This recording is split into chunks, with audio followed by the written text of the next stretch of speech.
জাতীয় গুম কমিশনের রিপোর্ট জমা দেওয়া হয়েছে। কেন জমা হয়েছে সবাই জানেন, আপনিও জানেন, আমরা সবাই জানি। ৫ আগস্টের পরে শেখ হাসিনাকে ফাঁসানোর জন্য ইউনূস সরকার নানা ধরনের কমিটি করেছে। শেখ হাসিনা বাংলাদেশকে যে অগ্রগতির সোপানে নিয়ে গেছেন সেটাকে অনুজ্জ্বল করার জন্য যতগুলো চক্র কাজ করছে, ইউনূসের এইসব কমিশন এক একটি চক্র। এই গুম কমিশনের রিপোর্টে বলা হয়েছে তারা নাকি গুমের ঘটনার পিছনে শেখ হাসিনার হস্তক্ষেপ ছিল কেমন প্রমাণ পেয়েছেন।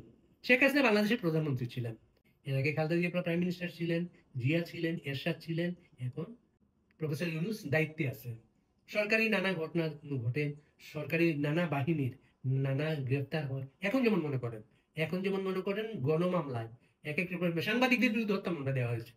সাংবাদিকদের বিরুদ্ধে সাংবাদিকরা আওয়ামী লীগ সরকারের সমর্থক হতে পারে, সাংবাদিকরা এর জন্য হত্যা মামলা দেওয়া হয়েছে।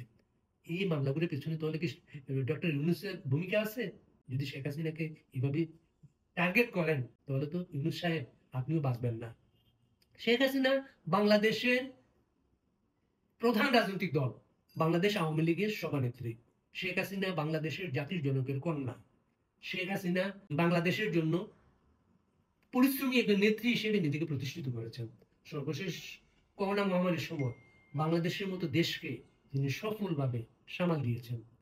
নানা অর্থনৈতিক সংকট সারা পৃথিবী জুড়ে, ইউক্রেন যুদ্ধ, নানা পরিস্থিতি, সেই পরিস্থিতিকে সামাল দিতে দিতে শেখ হাসিনা গত 5ই আগস্ট পর্যন্ত নানা পরিস্থিতি সামাল দিতে দিতে শেখ হাসিনা গত 5 আগস্ট পর্যন্ত বাংলাদেশে রাষ্ট্র ক্ষমতায় অধিষ্ঠিত ছিলেন। তাকে ক্ষমতাচ্যুত করার জন্য যে ষড়যন্ত্রগুলো ছিল তা ষড়যন্ত্রের মুখে আজকে প্রকাশিত। আজকে সমন্বয়কদের বক্তব্যে প্রকাশিত তাদের আন্দোলন শুধু একটা কোটার জন্য ছিল না, শেখ হাসিনাকে ক্ষমতাচ্যুত করার জন্য ছিল। শেখ হাসিনাকে ক্ষমতা শুধু নয়, আওয়ামী লীগকে ক্ষমতাচ্যুত করার জন্য।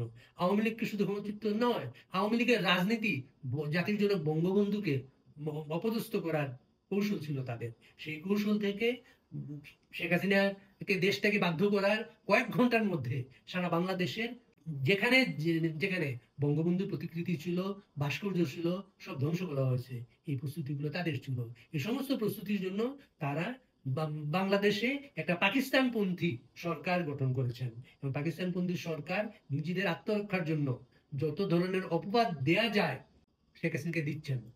এই অপবাদ অতিক্রম করে এই শেখ হাসিনা বাংলাদেশ এই সমস্ত অপবাদ অতিক্রম করে সামনের দিকে যাবে। এই কারণে বাংলাদেশে যদি আপনি রাজনৈতিক স্থিতি চান, বাংলাদেশে যদি সবাইকে মিলে একটা নির্বাচন চান, আপনি আওয়ামী লীগকে ম্যানেজ করতে পারবেন না। আপনি আওয়ামী লীগকে ম্যানেজ করেন, বাংলাদেশের সবার অংশগ্রহণে নির্বাচন হবে না, বাংলাদেশের গণতান্ত্রিক স্থিতি আসবে না, প্রো পাকিস্তানি দল নিয়ে বাংলাদেশ কেউ টিকতে পারবে না। কারণ এখানে পাকিস্তান আমাদের জন্মশত্রু দেশ, ভারত আমাদের জন্মবন্ধু দেশ। প্রতিবেশী ভারত তার নিরাপত্তার কারণেই জন্মশত্রু যারা তার বিরুদ্ধে থাকবে, তাদের বিরুদ্ধে দাঁড়িয়ে বাংলাদেশে ক্ষমতায় থাকা যায় না, ক্ষমতায় যাওয়া যায় না। এই সত্য কথাটা সাদা কালো ভাবে বললাম, মনে রাখবেন। ধন্যবাদ।